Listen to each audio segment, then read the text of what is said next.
오늘 2부 예배 가운데 나눌 말씀의 제목은 부활의 은혜로 살아가라, 부활의 은혜로 살아가라라는 제목으로 함께 은혜를 나누려고 합니다. 지난주 우리는 부활의 기쁨을 함께 나누고 부활의 축복을 함께 말씀을 통해 들었습니다. 여러분, 예수님의 부활하심을 믿으십니까?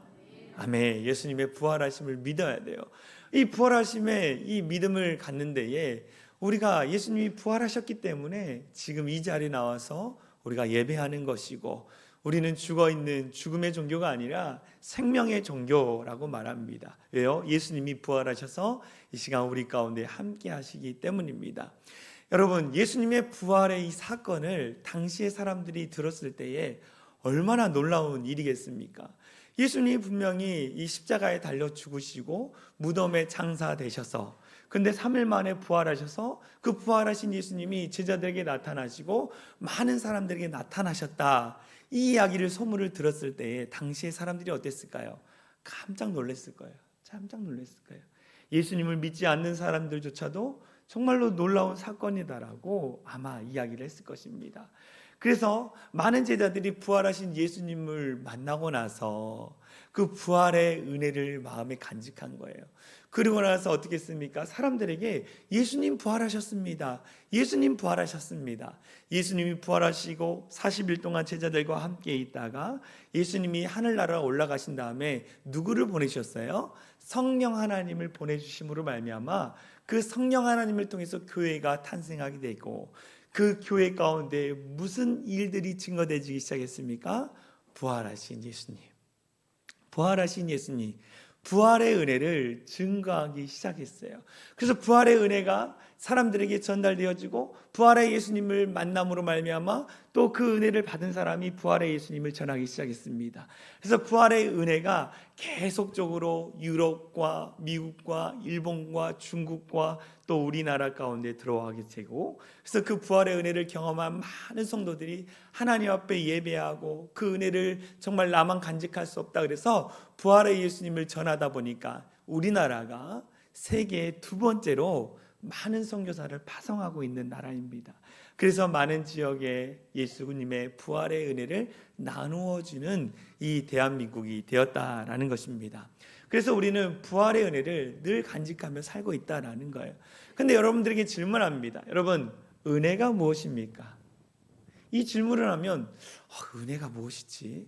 은혜 받았습니다. 목사님, 오늘 예배 가운데 은혜 받았습니다. 오늘 찬양 가운데 은혜 받았습니다. 오늘 성가대 찬양이 너무 은혜로웠어요 라고 우리는 이렇게 이야기하면서 은혜가 무엇인지 설명하라면 그렇게 정확하게 답을 이야기하는 분은 본 적이 없는 것 같습니다. 이 은혜라는 단어를요 찾아보니까 히브리어로 헨이라는 단어였어요. 이 헨이라는 단어는 구부린다라는 것입니다. 위로부터 아래로 구부린다라는 게 은혜라는 거예요. 다시 말하면 윗사람이 아랫사람에게 호의를 베푸는 것, 구부려서 호의를 베푸는 것이 은혜다라는 거예요. 다시 말하면 무엇입니까? 이 온 우주 만물을 창조하신 하나님이 이 창조물이 인간에게 호의를 베푼 것, 그것이 은혜다라고 이야기합니다. 그래서 하나님이 전적으로 우리 가운데 부어주시는 선물, 기쁨, 감격, 감동이 은혜라고 이야기하는 거예요. 그래서 우리는 하나님으로부터 많은 은혜를 받았습니다. 그래서 살아갈 수 있는 힘과 능력, 더불어 우리가 죽을 수밖에 없는 죄인임에도 불구하고 우리가 하나님의 은혜로 말미암아 죄인이 의인되어지는 기쁨, 지옥 갈 수밖에 없는 사람이 천국 갈 수밖에 없는 그런 기쁨을 누리는 은혜를 우리는 받았다라는 거예요. 그래서 그 은혜를 우리는 늘 기억하는 것뿐만 아니라 은혜를 전해주는 자들 되어야 돼요. 오늘 본문에 보면 이 사도행전 4장 33절에 보면 이런 말씀이 나와요. 사도들이 큰 권능으로 주 예수의 부활을 증언하니 무리가 큰 은혜를 받았는데 어떤 은혜예요? 부활의 은혜를 받았다라고 얘기합니다. 예수님의 제자들이 부활하신 예수님을 경험하고 나서 이 부활하신 예수님에 대해서 사람들에게 전해주기 시작했습니다. 우리도 부활의 은혜를 경험한 자들이라는 거예요. 그래서 부활절만 부활의 은혜를 나누고 부활의 기쁨을 나눈 자들이 아니라 지금도 살아 역사하셔서 우리와 함께 하신 그 예수님의 은혜를 간직하면서 매일매일 부활의 은혜를 경험하며 살아간다는 거예요. 부활의 은혜가 뭔지 아십니까?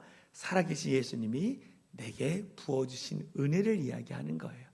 그래서 매일매일 이 부활의 기쁨, 부활의 은혜를 누리며 살아가는 데에 오늘 보니까 이 부활의 은혜를 누리며 살아가는 사람들의 모습을 보게 되어집니다. 이 부활의 은혜를 가지고 살아가는 사람들의 모습을 보면서 내가 지금 부활의 은혜로 살아가고 있는가?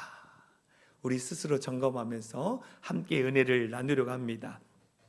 첫 번째, 부활의 은혜로 살아가는 사람들은 어떻게 살아가느냐? 첫 번째, 하나 되기를 힘쓰며 살아간다라고 말하고 있어요.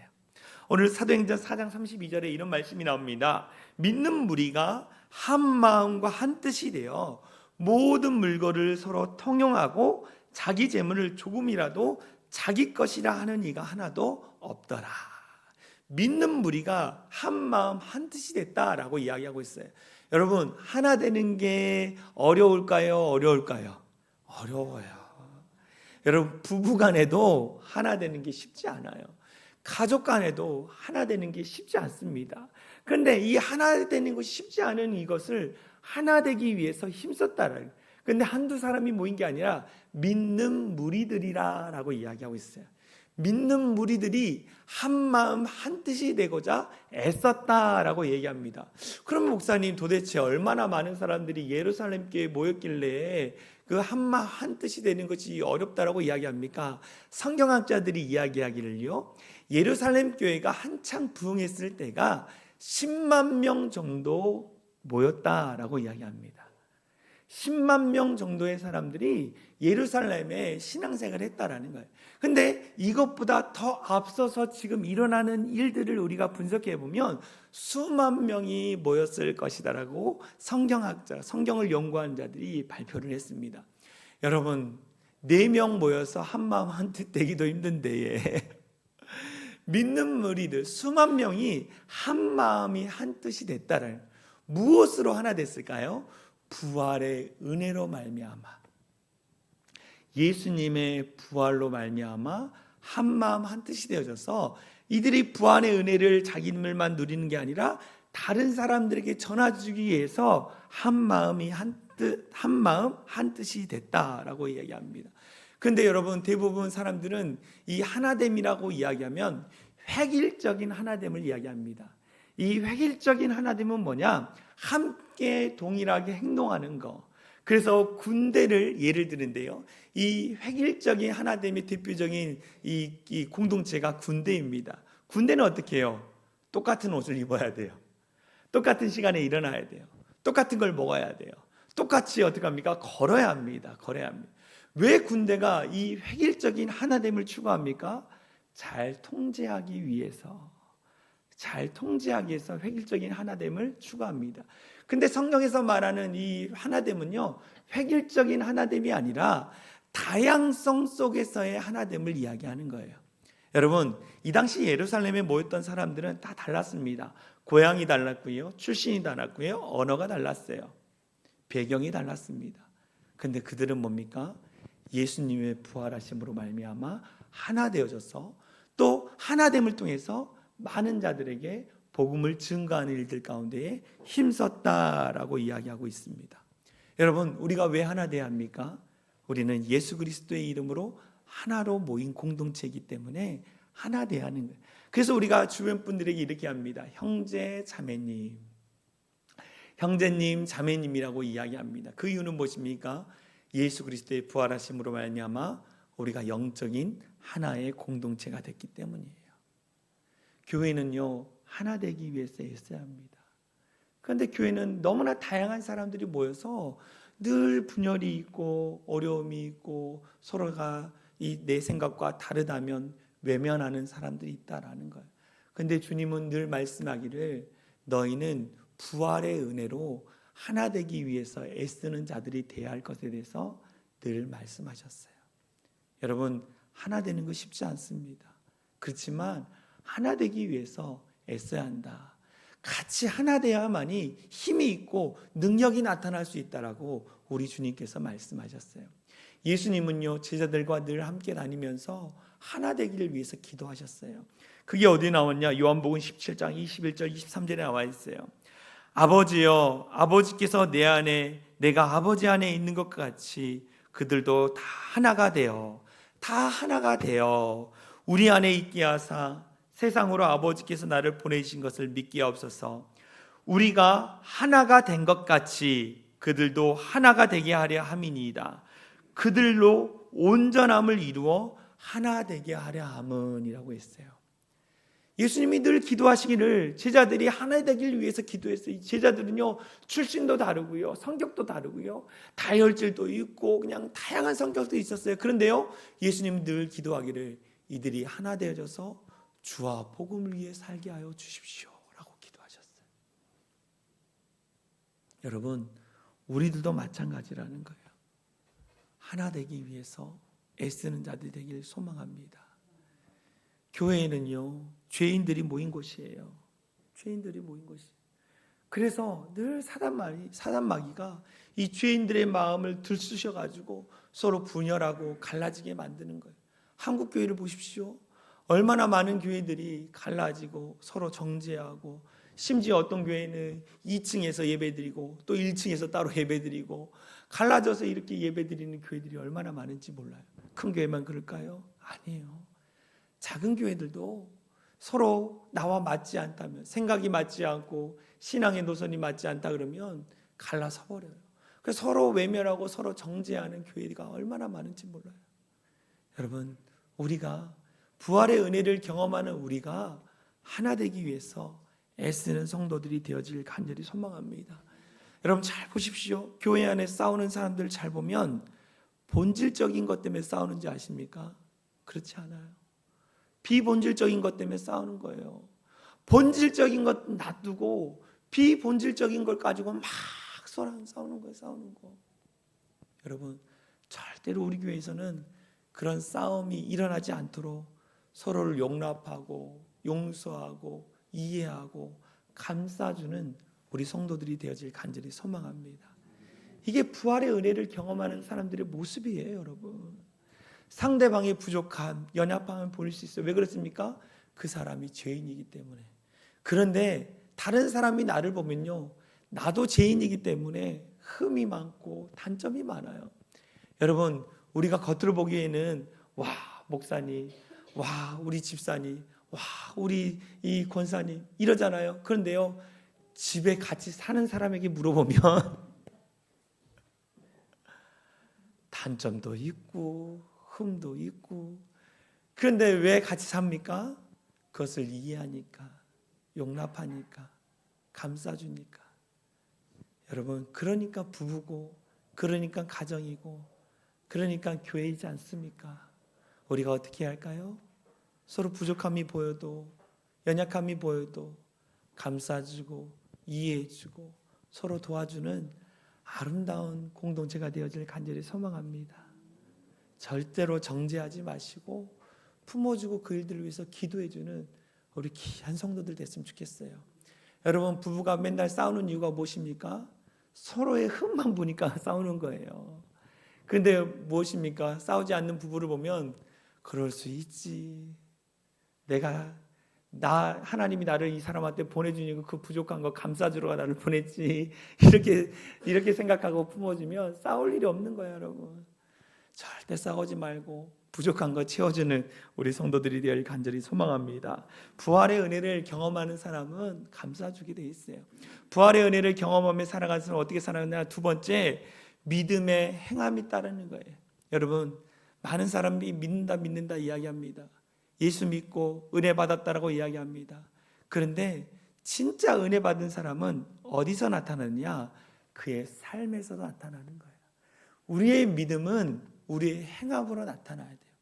말로는 아멘, 은혜 받았습니다. 입술로는 하나님을 찬양하면서 집에 가서는 서로 막 구박하고 정죄하고 미워하는 많은 그리스도인들이 있어요.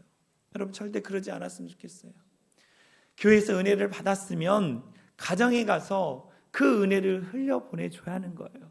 믿음의 행위로 나타나야 합니다. 여러분, 우리가 왜 예배드리고, 왜 기도하고, 왜 우리가 성경 공부하고, 왜 주일날 와서 이렇게 예배드립니까? 우리가 하나님의 뜻대로 바르게 살고자 우리가 여기에 나와서 예배드리는 거예요. 우리가 나와서 기도하는 거예요. 그런데 예배 시간에 은혜 받았다라고 하면서 돌아가서는 뭡니까? 전혀 다르게 살아가는 사람. 믿음 따로, 신앙 따로, 생활 따로. 여러분, 따로따로 이 신앙생활이 하는 그리스도인들이 너무 많아요. 여러분, 우리는 믿음을 통해서 우리의 삶의 변화가 일어나야 하는 거예요. 할렐루야. 우리의 믿음을 통해서 우리의 삶의 행위가 나타나야 한다는 거예요. 우리의 가정생활 따로, 신앙생활 따로, 교회생활 따로, 이 따로따로의 신앙생활을 하는 사람들을 야고보 사도는 뭐냐면 행함이 없는 믿음은 죽은 믿음이라고 얘기했어요.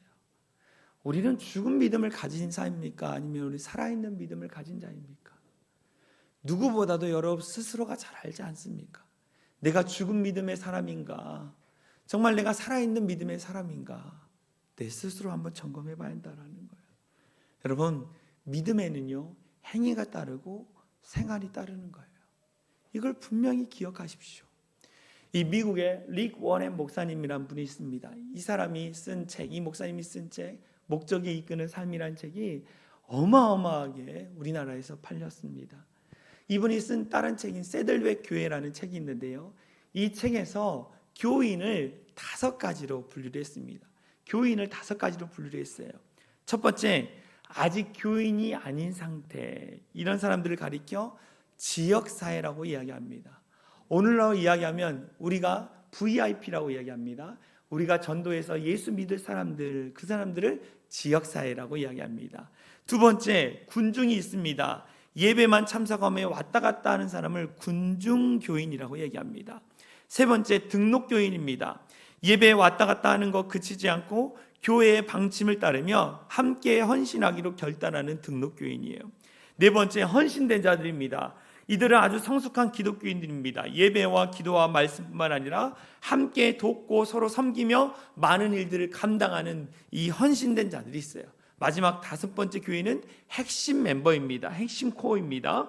평신도 사역자로서 교회의 모든 결정들을 함께 내리는 핵심 리더들이라고 이야기하고 있어요. 여러분, 5가지 교인이 있는데 여러분은 어떤 교인입니까? 등록교인입니까? 군중교인입니까? 아니면 핵심 리더입니까? 아니면 헌신된 자들입니까? 여러분 스스로 한번 생각해 보십시오. 나는 군중교인인가? 나는 등록교인인가? 아니면 나는 헌신된 자로서 하나님의 영광을 위해서 교회를 돌보고 또 내 믿음을 가지고 사람들에게 이 믿음의 행위를 나타내고 있는가? 내 스스로 점검해 봐야 돼요. 내가 아직도 군중교인이라면, 네가 등록교인이라면 이제 한 걸음 더 주님 앞에 나아가서 내 믿음의 행위를 나타낼 수 있는 그런 성도들이 되어질 간절히 소망합니다. 건강한 교회가 어떤 교회인지 아십니까? 등록교인, 성도들이 많다고 해서 건강한 교회가 아니에요, 여러분. 헌신된 자들과 핵심 멤버가 넘치는 교회가 건강한 교회인 거예요. 그 교회만이 하나님께서 그 교회를 사용해 주신다라고 말씀합니다. 우리 모든 성도들이 등록교인으로 멈추는 것이 아니라 정말로 더 주님의 은혜에 감사하여서 보답하고자 헌신된 자, 핵심 멤버로 나아가는 우리 모든 성도들이 되어지길 간절히 소망합니다. 부활의 은혜로 살아갔던 사람들은 믿음의 행위를 삶으로 나타나게 돼 있다라고 말씀합니다. 마지막으로 부활의 은혜로 살아가는 사람들은요, 이기심이 사라지고 서로를 섬긴다라는 거예요. 탐욕이 사라진다라는 거예요. 오늘 보십시오. 부활의 은혜를 체험했던 사람들이 어떻게 살아가냐면 사도행전 4장 32절 35절 말씀에 이렇게 나와 있어요. 믿는 무리가 모든 물건을 서로 통용하고 자기 재물을 조금이라도 자기 것이라 하는 이가 하나도 없더라. 그 중에 가난한 사람이 없으니 이는 밭과 집이 있는 자는 팔아 그 판 것의 값을 가져다가 사도들의 발 앞에 두매 그들이 각 사람의 필요를 따라 나누어 줌이라 라고 있어요. 여러분, 이기심, 탐욕, 욕심이 다 사라졌다. 부활의 은혜를 경험한 사람들은 다 자기의 것을 나누어 주는 일들 가운데 쓰임 받았다라는 것. 여러분 왜 그럴까요? 은혜를 받았기 때문이에요. 은혜가 무엇입니까? 하나님이 거저 주신 거예요. 하나님이 거저 주신 거예요. 여러분들이 지금 누리는 삶, 가정, 건강, 재물, 여러분의 모든 것은 누가 주신 것입니까? 하나님이 주신 거예요, 여러분. 내가 노력해서 벌기도 했지만 그 노력조차도 주신 거, 그 삶의 자리 가운데 허락해 주신 거, 그 모든 것이 하나님이 해주신 거고 하나님이 주신 거예요. 내 것이 있다 없다? 없다라는 거예요. 내게 맡겨주신 것은 누구 거다? 하나님의 것이에요. 그래서 내가 하나님의 것을 다스리는 청지기의 삶을 내가 지금 살아가고 있는 거예요.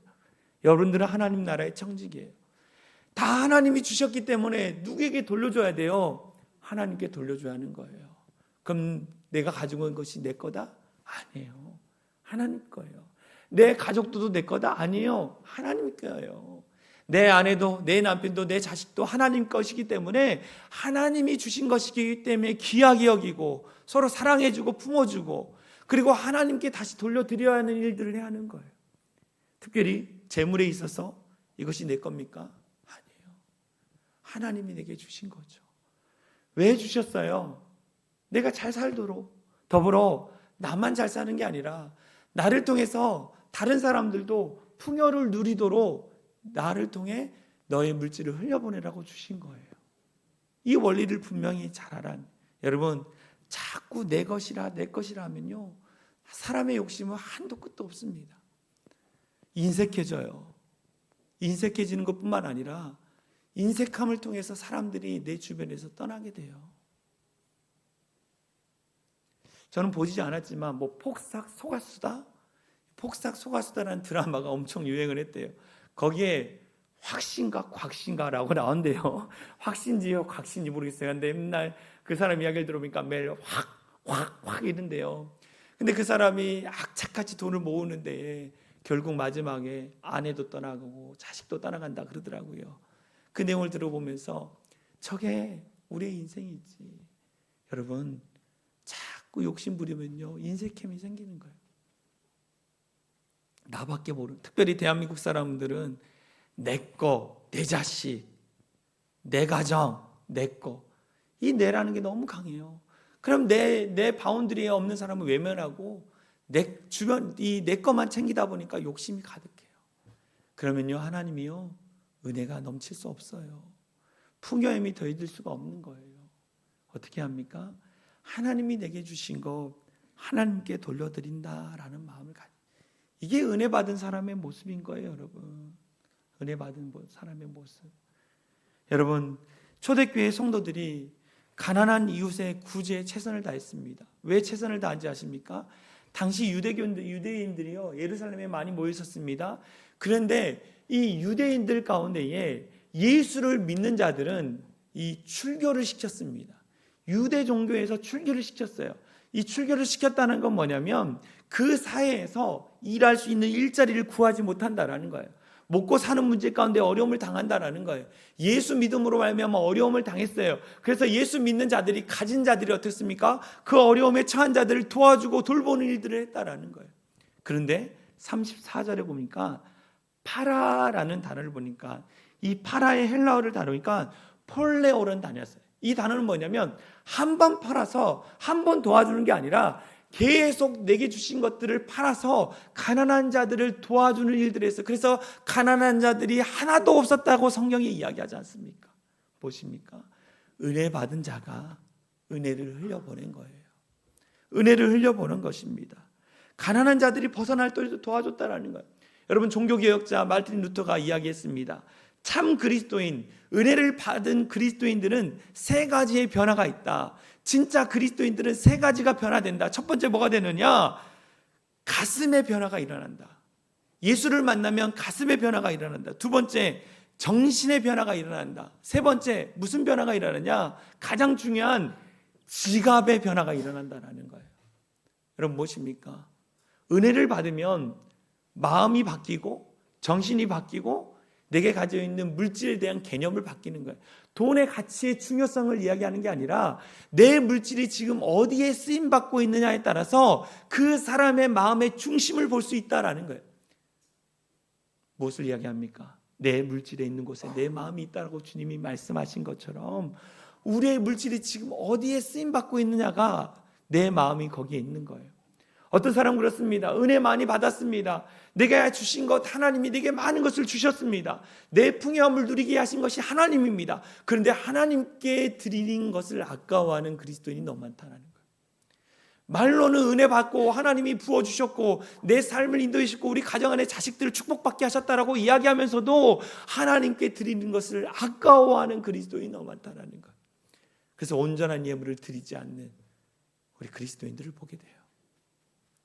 여러분, 그 마음을 가지고서는 우리가 은혜가 우리 안에 있을 수 없어요.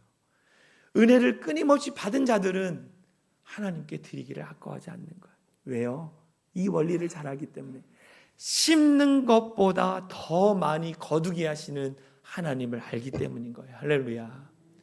우리가 심는 것보다 더 많은 것을 거두게 하시는 하나님이 있어요. 그 하나님을 바로 알면요, 드리기를 아까워하지 않아요. 더 드리면 더 많이 주시는데, 여러분, 이 믿음의 원리를 바르게 하는 우리 모든 성도들이 되어지길 간절히 소망합니다. 특별히 재물에 있어서 정말 하나님의 나라를 위해서, 이웃을 위해서, 드리기를 위해서 힘쓰는 우리 성도들이 되어질 간절히 소망합니다. 주중에 국민일보에 이 아사셀이라는 이 코너가 있습니다. 아사셀이라는 이 코너는 뭐냐면 아직 살만한 세상, 아사셀, 아직 살만한 세상이라는 코너가 있었어요. 이 코너에 뭐가 나냐면 이 다문화 학생과 외국인 노동자 20명이 자발적으로 이 산불 피해를 돕기 위해 모금을 한 내용이 나와 있습니다. 경기도 포천에요, 이 하랑센터라는 센터가 있습니다. 이 하나님의 사랑이라는 걸 줄여서 하랑센터가 있는데, 이 하랑센터는 서울 온누리교회에서 온누리교회 사회선교부에서 운영하는 센터라는 거예요. 이 센터에서 하는 일은 뭐냐면 외국인 노동자나 또 다문화 청소년들을 데려다가 한국어를 가르치고 그들이 이 땅에서 잘 생활할 수 있도록 여러 가지 지원해주는 사업을 하고 있습니다. 근데 이 지원 사업에 도움을 받았던 한 외국인 대학생이 그 자신이 있는 카톡방에다가 이 카톡방에 산불 피해로 인해서 어려움을 당한 자를 돕자라는 카톡을 보냈어요. 사진을 볼까요? 이 학생이 카톡을 보냈어요. 안녕하세요. 이번 의성 산불에 피해를 입은 교회를 위해 이번 주와 다음 주 2주 동안 헌금을 모아 전달하고자 합니다. 우리의 사랑과 이 자원이 어려운 이웃들에게 전해질 것입니다. 헌금은 여러분들이 가진 만큼 자유롭게 참여해 주시면 됩니다. 여러분의 작은 손길이 큰 변화를 만들어낼 수 있습니다. 함께 모은 사랑의 힘으로 피해를 입은 교회와 이웃들에게 희망을 전합시다. 여러분의 많은 참여 부탁드립니다. 라고 해서 카톡방에 올린 거예요. 카톡방에 올린 거예요. 이들의 삶을 이 센터장님이 인터뷰를 했는데요, 정말로 이 주머니가 넉넉하지 않은 사람들이라고 합니다. 또 차비가 아까워서, 차비가 없어서 걸어서 이 센터에 오는 아이들도 넘친다라는 거예요. 그런데 이 센터의 아이들과 외국인 노동자들이 돈을, 차비를 아끼고 또 점심 식사를 먹지 않고 한 끼를 안겨서 이 맡겼다라고 합니다. 모금한 금액이 2주 동안 모금한 금액이 260만 원이 모아졌다라는 거예요. 그래서 이랜드 재단 복지의 재단에 보내서 쓰이게 됐다고 합니다. 이 센터장님의 인터뷰 내용을 보니까요, 한 여자아이는 10,000원짜리 지폐를 내밀며 이것도 괜찮냐고 말하더군요. 자기 딴에는 액수가 너무 적은 것 같다고 느낀 것 같아요. 10만 원보다 더 소중한 10,000원이라고 칭찬을 해주었습니다. 조금이라도 도울 기회를 주셔서 감사하다는 말을 들을 때 뭉클했습니다. 라고 이렇게 센터장님이 이야기하셨어요. 여러분, 이것이 은혜 받은 자의 모습이에요. 은혜 받은 자의 모습, 복 있는 자의 모습입니다. 씻는 것보다 더 많은 것을 거두게 하시는 하나님의 축복을 하는 자의 모습이라는 거예요. 우리 모두가 이렇게 살아갔으면 좋겠습니다. 내 것을 내 것이라 하지 않고 주님의 것이라 고백하며 주님 나라를 위해서 쓰임받는 우리 모든 성도들이 되어질 간절히 소망합니다. 부활의 은혜를 경험하는 자는요, 공동체가 하나 되기를 힘씁니다. 믿음의 행위를 나타냅니다. 더러 내 탐욕과 이기심을 다 버리고 서로 돕고 돌보는 일들 가운데 힘쓰게 된다라는 거예요. 우리 모두가 그렇게 살아가는 우리 모든 성도들 되어질 간절히 소망합니다. 같이 찬양합니다. 은혜라는 찬양입니다. 내가 누려왔던 모든 것, 내가 지나왔던 모든 것이 주님의 은혜였음을 고백하며 주님께 드리기를 아까워하지 않으며 기쁘게 즐겁게 드리며 쓰임받는 우리 모든 성도들 되게 해달라고 우리 같이 찬양합니다. 내가 누려왔던 모든 것들이 내가 지나왔던 모든 시간 내가 걸어왔던 모든 순간이 당연한 것 아니라 은혜. 아침 해가 뜨고 저녁에 봄의 꽃향기와 가을의 변하는 계절의 모든 순간이 당연한 것 아니라 은혜. 모든 것이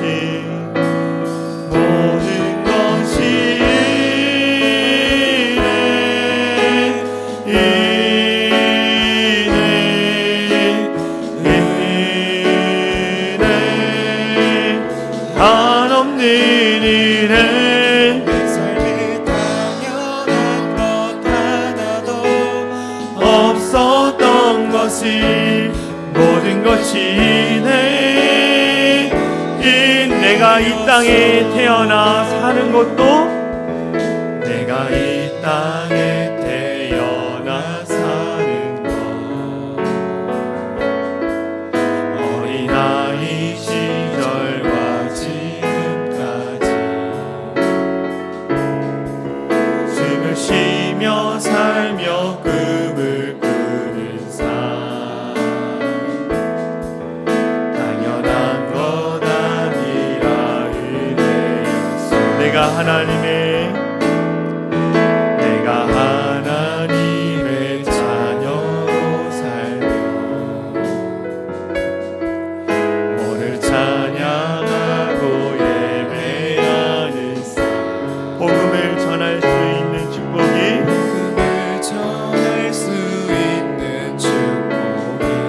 당연한 것 아니라 은혜였어. 모든 것이 은혜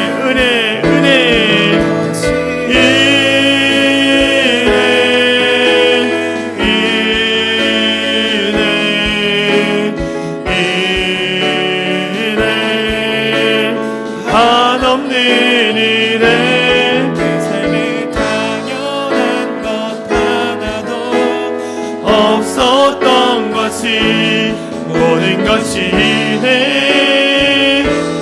은혜였어. 우리 다 눈을 감았으면 좋겠습니다. 여러분 정말 은혜 받은 사람입니까?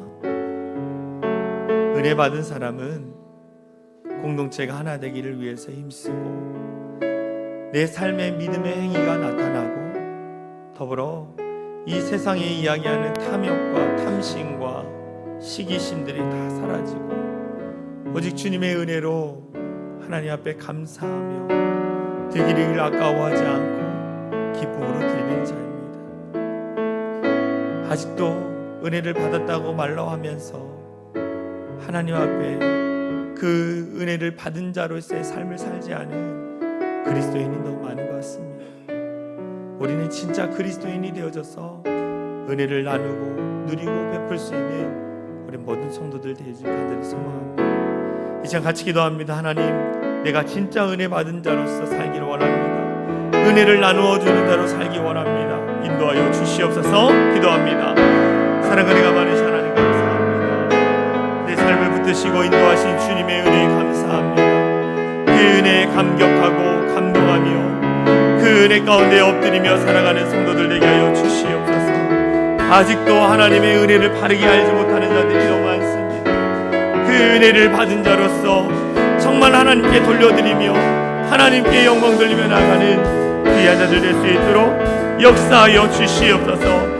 드리기를 아까워하지 않고 드리기를 기뻐하며 나아가는 귀한 자들이 하여 주시고, 많은 자들 가운데 그 은혜를 나누어 주는 자로서 온전히 살아내는 우리 모든 성도들 되게 하여 주시옵소서. 이끄시고 인도하시는 주님의 은혜에 감사하며 믿음으로 순종하며 살아가는 귀한 모든 성도들 될 수 있도록 역사하여 주시옵소서.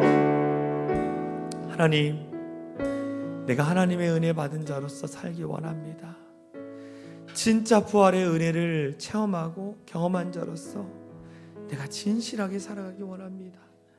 정말 내 믿음이 바른 믿음, 온전한 믿음으로 세워가기 원합니다. 그래서 살아계신 하나님 앞에 정말 기쁨으로 즐거워하며 살아내는 우리 모든 성도들 되게 하여 주시옵소서. 공동체의 하나됨을 위해서 기도하게 하여 주시고, 내 삶의 자리 가운데 믿음의 행위가 나타나기 위해서 기도하게 하시고, 정말 하나님이 주신 것을 서로 돕고 섬기며 일들 가운데 쓰임받게 하여 주셔서 정말 우리 사랑의 창인한 교회가 온전히 하나님 앞에 쓰임받는 복된 교회가 되게 하여 주시옵소서. 그렇게 하실 주님을 찬양합니다. 우리를 원하신 예수 그리스도의 이름으로 간절히 기도합나이다. 아멘. 우리 다 같이 일어나서 사랑의 창인한 교회 공동체 고백하고 축도로 마치도록 하겠습니다. 우리 앞에 화면을 보면서 선포합니다. 시작. 우리는 세상으로부터 부름받은 하나님의 백성입니다.